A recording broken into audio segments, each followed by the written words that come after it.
ইরানের পারমাণবিক স্থাপনায় আইডিএফ এর বিমান হামলা, ইসরায়েলের জরুরি অবস্থা জারি, যুক্তরাষ্ট্রের হাত নেই দাবি মার্ক রুবিও।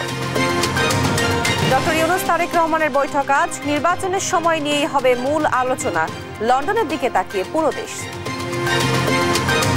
হাসিনার বাসভবন সুধা সদন এখন যেন মাদকের আখড়া, চলছে অনৈতিক কার্যকলাপও, স্থানীয়দের পাশাপাশি পথচারীরা ভুগছে নিরাপত্তাহীনতায়। কুষ্টিয়ার জলমহল জবরদখলের অভিযোগ, বিএনপি নেতাদের বিরুদ্ধে মৎস্যজীবীদের বৈধ কাগজ থাকলেও প্রশাসনের অসহযোগিতার অভিযোগ। এবং আগামী 1 বছরের জন্য টাইগারদের ওয়ানডে অধিনায়ক মেহেদী মিরাজ, 3 ফরম্যাটে 3 অধিনায়ক নীতি বাস্তবায়ন বিসিবির। দেখছিলেন শিরোনাম সংবাদ সকালে, আপনাদের সঙ্গে আছি আমি তোয়া আফরোজ। এবার বিস্তারিত। শুরুতে আন্তর্জাতিক সংবাদ। ইরানের রাজধানী তেহরানের একাধিক স্থানে বিমান হামলা চালিয়েছে ইসরায়েল। গভীর রাতে বিস্ফোরণ ও আতঙ্কে ঘুম ভাঙে মানুষের। আইডিএফ এর দাবি, কয়েক ডজন যুদ্ধ বিমান নিয়ে পারমাণবিক ও সামরিক স্থাপনায় হামলা চালায় তারা। নিহত হয়েছেন IRGC এর প্রধান ও 2 বিজ্ঞানী। এদিকে ঘটনায় ট্রাম্প প্রশাসনের হাত নেই বলে দাবি মার্কিন পররাষ্ট্রমন্ত্রী মার্ক রুবিওর। রুফসুল কবিরের রিপোর্ট। গভীর রাতে বিস্ফোরণে কেঁপে ওঠে ইরানের রাজধানী তেহরান।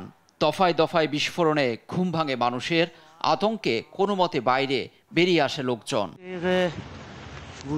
ইসরায়েলের দাবি, রাত 3টার দিকে তেহরানের পারমাণবিক কর্মসূচি ও সামরিক স্থাপনা ঘিরে এ অভিযান চালিয়েছে আইডিএফ। অভিযানে অংশ নেয় একাধিক যুদ্ধ বিমান। হামলার পরপরই পাল্টা ইসরায়েলে বিশেষ জরুরি অবস্থা জারি করেছে তেল আবিব। নিরাপত্তার স্বার্থে বন্ধ করে দেওয়া হয়েছে আকাশপথ, বেজে উঠে সাইরেন। সব ধরনের শিক্ষা প্রতিষ্ঠান, অফিস বন্ধ ঘোষণা করা হয়েছে।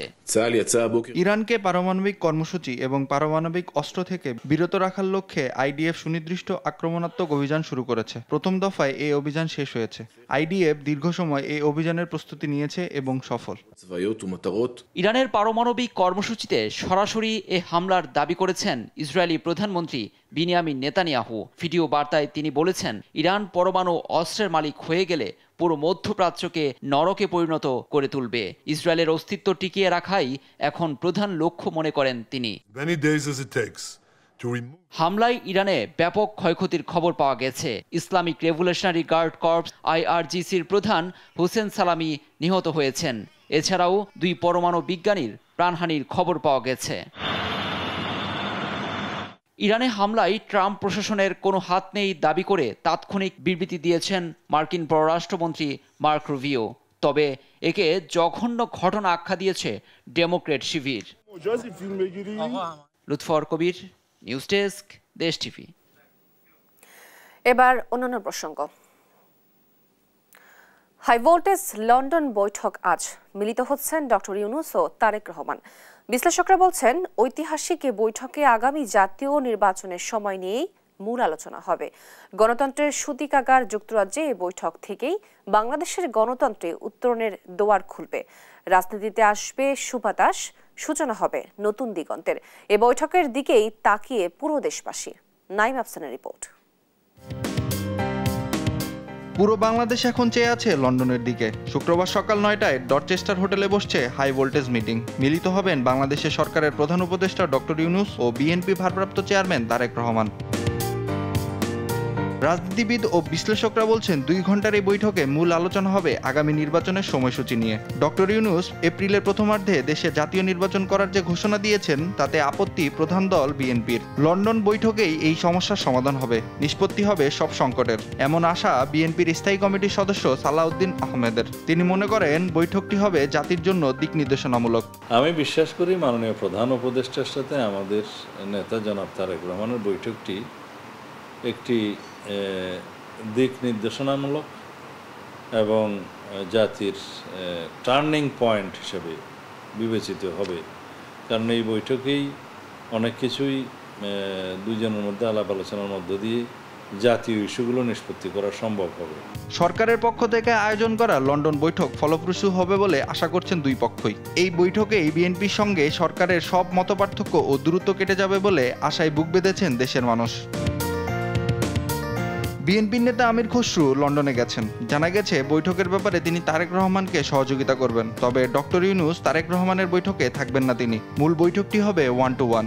রাজনৈতিক বিশ্লেষকরা বলছেন বৈঠক ঘিরে দুই পক্ষেই ছাড় দেওয়ার মানসিকতা ফুটে উঠেছে, আর তাহলে সব টানাপড়ন দূর হবে, কেটে যাবে আস্থার সংকট। লন্ডন বৈঠকেই খুলে যেতে পারে জাতীয় ঐক্যের দরজা। 4 দিনের রাষ্ট্রীয় সফরে লন্ডনে ব্যস্ত সময় কাটাচ্ছেন প্রধান উপদেষ্টা ডক্টর ইউনূস। হাই ভোল্টেজ বৈঠকটি হবে যে হোটেলে, সেই ডরচেস্টার হোটেলেই উঠেছেন ডক্টর ইউনূস।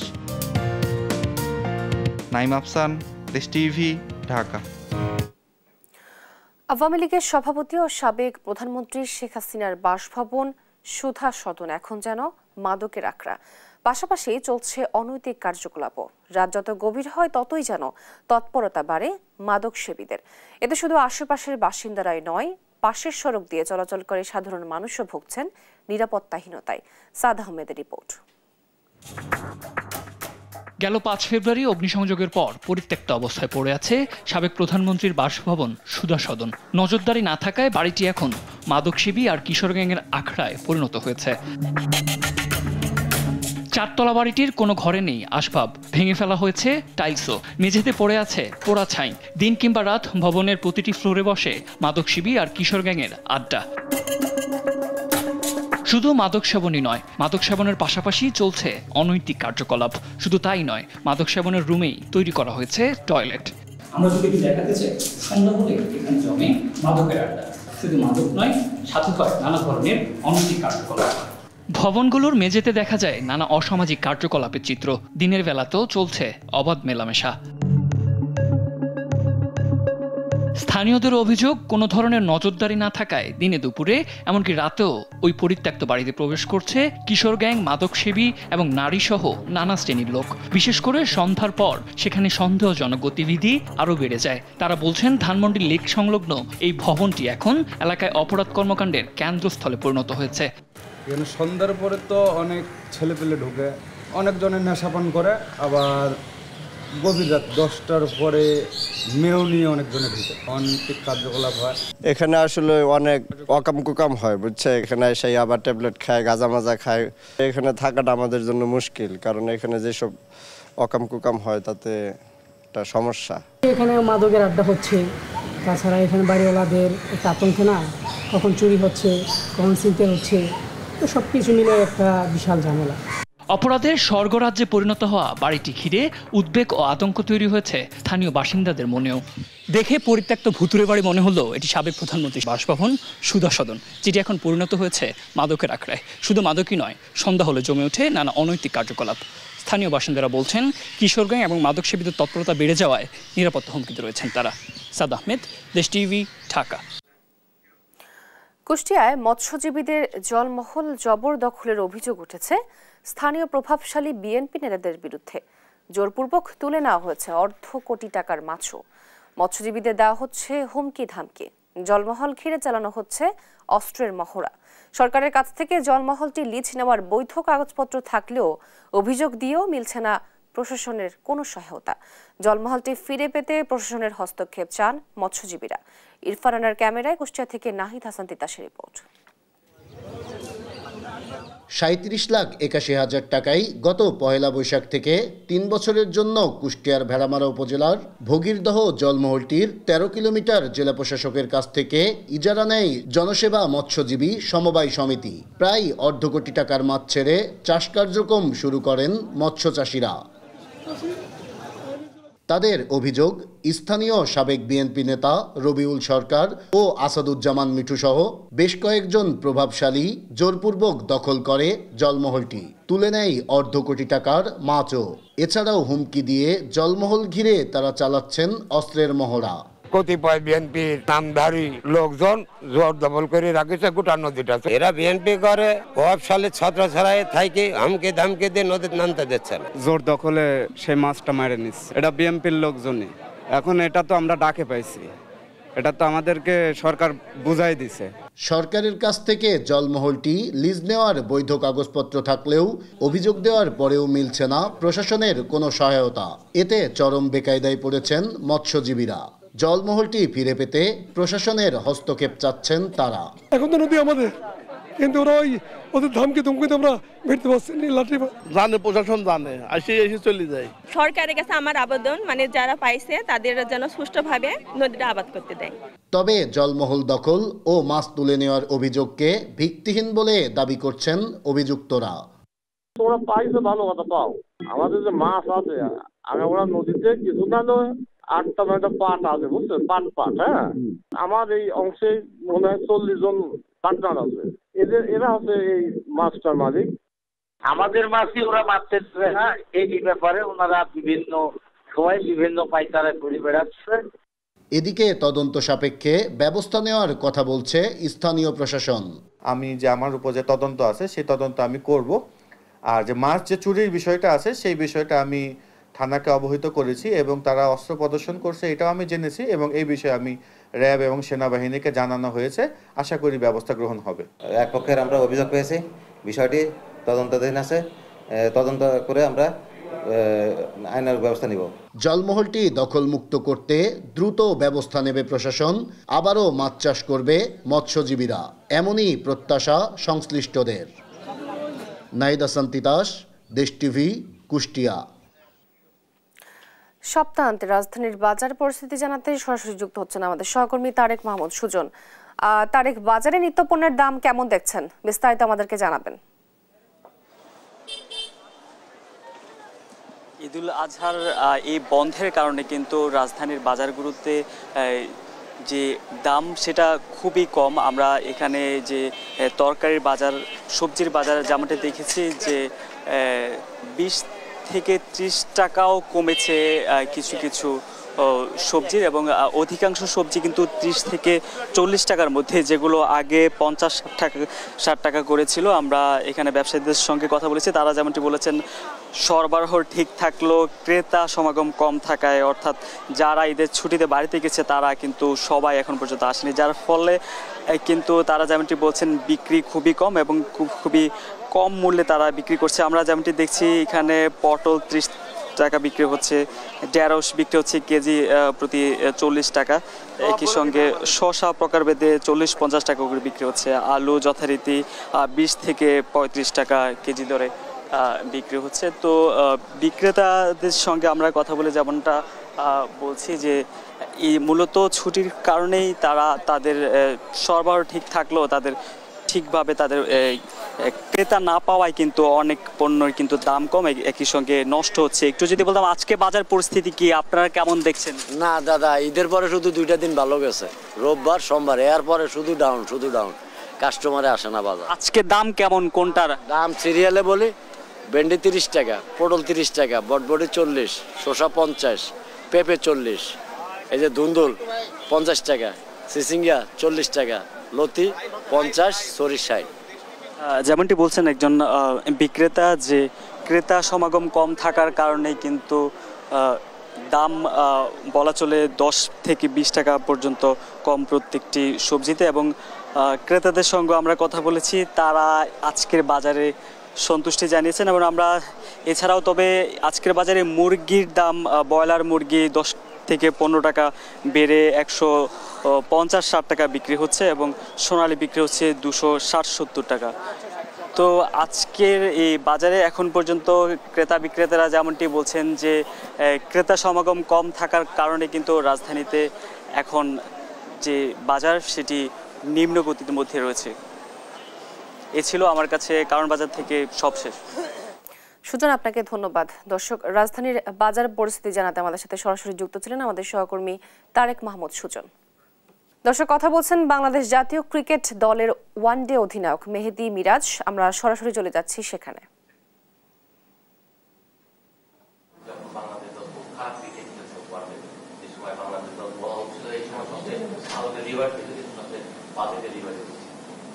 এই জায়গায় যদি দলটাকে বেশ করে আনতে কিভাবে, আর এমন সময় আরেকটা বিষয় হল ক্যাপ্টেন বলে রাখতেন, যে সময় নাজমুল হোসেন শান্তকে প্রেস কনফারেন্স করছিল তিনি জানতেন যে তিনিই ক্যাপ্টেন আছেন, সেই প্রেক্ষাপট থেকে এই পরিবর্তনটা কেমন মনে হলো?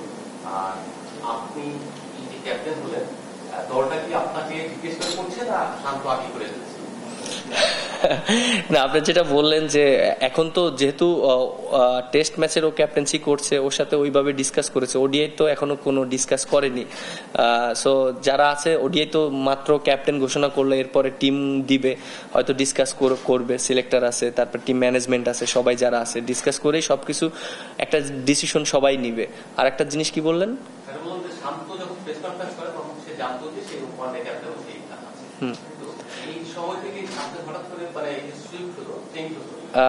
একটা জিনিস কি, ও তো লাস্ট অনেকদিন ধরে ক্যাপ্টেন ছিল, এবং একটা জিনিস কি যে যখন ওডিআই এবং টি-20 ছিল, ও তো একটা নির্দিষ্ট ম্যাচ পর্যন্ত ছিল এবং ওটা শেষ হয়ে গিয়েছিল। বাট ওকে তারপরে হয়তো কন্টিনিউ মনে করেন 2-1টা সিরিজ করার জন্য করেছে, বাট ওর সাথে হয়তো ডিসকাস করেছে বা কি করেছে, হয়তো টেস্ট টিম নিয়ে ডিসকাস করেছে, ওডিআই করেছে কিনা আমি ওই রকম ভাবে করতে পারবো না। বাট আমাকে যেটা, আমি কালকে হয়তো আমাকে বলেছে, আমাদের ফাহিম স্যার যখন ছিলেন এখানে আমাকে ডেকে নিয়ে বলেছিলেন যে তোমাকে এরকম আমরা চিন্তা করছি, দায়িত্ব দিব, কারণ আমাদের খুব তাড়াতাড়ি এই ডিসিশনগুলো নিব, কারণ আমাদের যেহেতু ওডিআই টিমটা আমরা সেট করতে হবে, আমাদের সামনে খেলা আছে, বেশি দূরে নেই সময়টা, সো আমরা ওইভাবে প্ল্যানিং করছি। তখন তিনি আমাকে জানিয়েছেন জিনিসগুলো, প্ল্যানিংগুলো। মিরাজ ভাই, অভিনন্দন। একটু আগে বলছিলেন লং টাইমের জন্য ক্যাপ্টেন্সি পেলে ভালো হয়, আবার এখন এই মাত্র বললেন যে একটা ওডিআই টিম সেট করার ব্যাপার। তো 2027 সালের বিশ্বকাপ পর্যন্ত যদি আপনার ক্যাপ্টেন্সিটা এনশিওর হতো আরো ভালো হতো কিনা? যেমন লিটন দাস কিন্তু 2026 টি-20 বিশ্বকাপ পর্যন্ত তার ক্যাপ্টেন্সিটা কনফার্ম। তো আপনি 27 সাল পর্যন্ত পেলে আর কি মাইন্ডসেটটা বা ভিশনটা আরেকটু ক্লিয়ার হতো কিনা, আপনি কি মনে করেন? না, আপনি দেখেন যে যেটা আপনি বলেছেন, বেশি লং টাইম থাকলে তো ভীষণটা ভালো থাকে, যেহেতু ওডিআই সামনে ওয়ার্ল্ড কাপ, আর এটা সম্পূর্ণ একটা বোর্ডে তারা কিভাবে চিন্তা করছে, যেহেতু হয়তো টিমটা একটু মনে করেন এখন আমরা একটু স্ট্রাগল করছি ওডিআইতে, হয়তো চিন্তা করছে যে না, একটা বছর আমরা একটা জায়গায় দাঁড় করাই ওডিআই টিমটাকে, সো তারপরে হয়তো আমাদের নেক্সট স্টেপ বা প্ল্যানিংটা তারা এই জিনিসটা জানাতে পারবে যে জিনিসটা কিভাবে করবে, কন্টিনিউ করবে নাকি হয়তো করবে। সো এখন ডিপেন্ড করে আমাদের, যেহেতু একটা বছরে আমাদের ওডিআই অনেকগুলো খেলা আছে, সো আমাদের এখন সময় এসেছে ওডিআই টিমটা একটা জায়গায় দাঁড় করানো। কারণ আপনি দেখেন যে 2জন সিনিয়র ক্রিকেটারও কিন্তু আমাদের ওডিআইতে মনে করেন তারা রিটায়ারমেন্ট করেছে। সো আমার কাছে মনে হয় যে যারা অপরচুনিটি পাবে তাদেরও এই জিনিসগুলো, কারা অপরচুনিটি পাবে, কিভাবে সেট করতে হবে, এক বছরের ভিতরে আমার কাছে মনে হয় যে সবকিছু সেট করা যাবে। দর্শক, কথা বলছেন বাংলাদেশ জাতীয় ক্রিকেট দলের ওয়ানডে অধিনায়ক মেহেদী মিরাজ। আমরা সরাসরি ছিলাম সেখানে।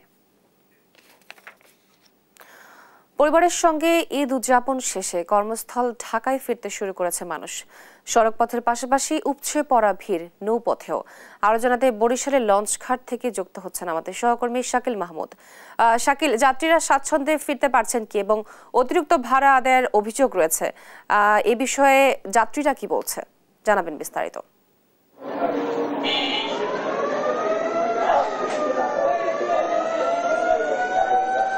দেখুন, বরিশাল থেকে কিন্তু আসলে ঈদ শেষে ঢাকা সহ কর্মস্থলে ফিরতে শুরু করেছে কিন্তু মানুষ, এবং আমরা এই মুহূর্তে আছি বরিশাল নদীবন্দরে, এবং দেখছেন যে অভ্যন্তরীণ রুটের যে লঞ্চগুলো চলাচল করে সেই লঞ্চগুলো দিয়ে কিন্তু প্রচুর পরিমাণে আসলে যাত্রী, প্রচুর সংখ্যক যে যাত্রী তারা কিন্তু তাদের যে গন্তব্যস্থল সেখানে যাওয়ার জন্য কিন্তু তারা এই বরিশালে এসেছে। এবং শুধু এই অভ্যন্তরীণ রুটগুলো দিয়ে এই বরিশাল নদী বন্দরে এসে কেউ কেউ আসলে সড়ক পথে তাদের যে কর্মস্থল সেখানে ফিরছে বা পরিবহনে করে, আবার কেউ অপেক্ষা করে যে আসলে নদী পথে যে এই ঢাকা বরিশাল রুটে যে লঞ্চগুলো চলাচল করে সেখানে আসলে ফেরার জন্য।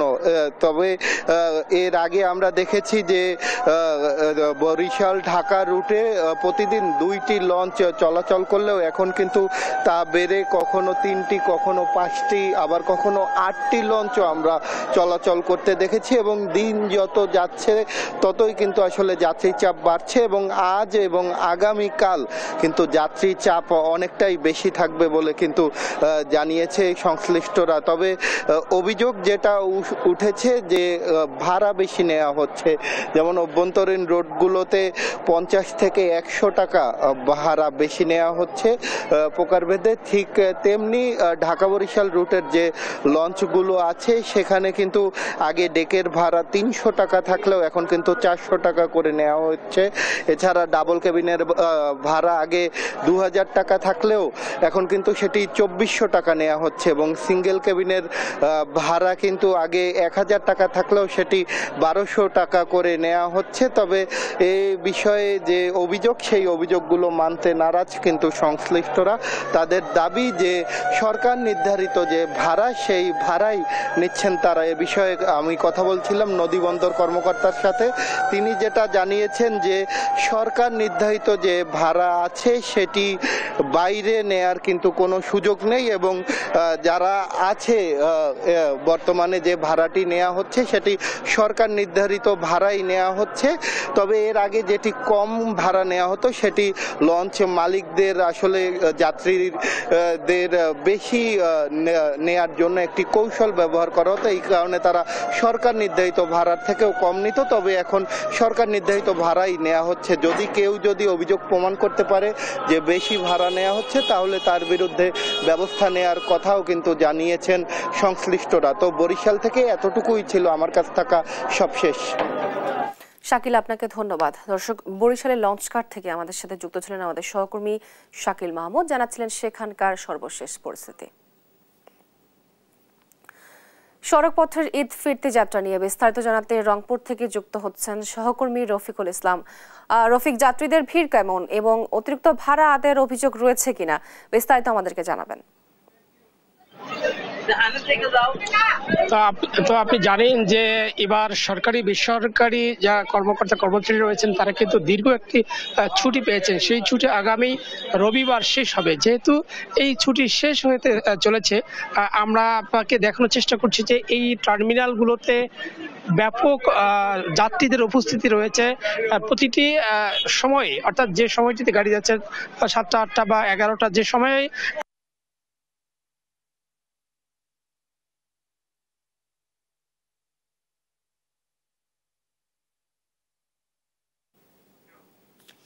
রফিক, আপনাকে ধন্যবাদ।